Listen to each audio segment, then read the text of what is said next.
Today I'm talking with John Stemberger. He's president of the Florida Family Policy Council. John, it's always good to have you here. Kim, it's great to be with you again. Now, today we're talking about a man named Daniel Webster, not the Daniel Webster that we know from history, but another statesman who has emerged onto the scene. Tell me how you know Representative Daniel Webster from Florida. Well, Dan Webster is really a remarkable individual, and I've known him for well over 30 years. He first ran for office in 1980, and he just walked precincts. That's all he did. He didn't have a lot of money. He tried to get a variance for a church on some zoning ordinance, and because he couldn't get it, he thought, this is crazy, how to run for office. And so no one expected him. In fact, the Orlando Sentinel actually had his opponent winning the headline, and they had to go back and correct that. And ever since then, in all those 30 years, he's never had any opponent. He's just kind of gone through. He's been really easily reelected. But the thing that's remarkable about him is that most of men and women who go into the legislative process, they really do come out a different person. The process has so many pressures that shape you. But Dan came out the same man with the same wife, with the same integrity and the same family 30 years later, and went back to his air conditioning business until recently when he ran for Congress. And he made it to Congress. He is now Congressman Daniel Webster from the state of Florida, and he's thrown his hat in the ring for Speaker of the House.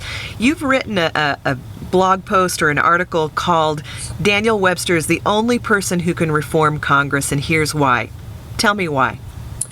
Well, part of the thing that people don't understand about Dan Webster is that he is very quiet, very humble, not flashy or a slick politician in any way, but he gains his influence from personal relationships. And in fact, one of the first things he did in Congress was to find some members that he didn't even know, and go down and sit and talk with them about their families, and actually prayed with them.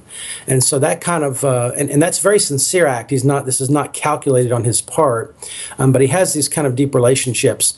And so, people respect that. He also had principles. He said, look, we're not going to do this based upon what I want. We're going to have 5 first principles. And so he laid out those first principles, one of which was the strengthening of the family. And he said, everything's going to be governed by these principles. If your bill, it doesn't matter whether you're Democrat or Republican, whether you're new or been here forever, if your bill fits one of those 5 criteria, then your bill's going to go somewhere. If it doesn't, then your bill's not going to go anywhere. And so it's a principled run instead of a powered run model to do business with.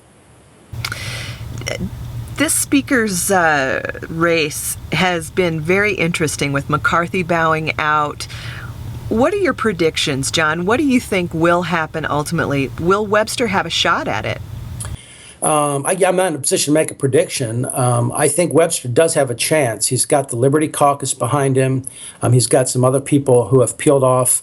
And, especially if Paul Ryan decides not to get in, you have all these people that are saying they don't want it. Here's a man who's humble, who's qualified, who really can appeal to a lot of members saying, I want this job. He's humbly saying that, but he's raising his hand. Glenn Beck has endorsed him.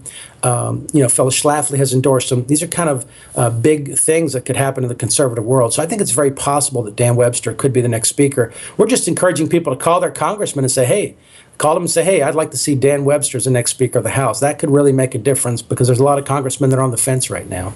All right. John, always great to have you here from the Florida Family Policy Council. Thank you, Kim.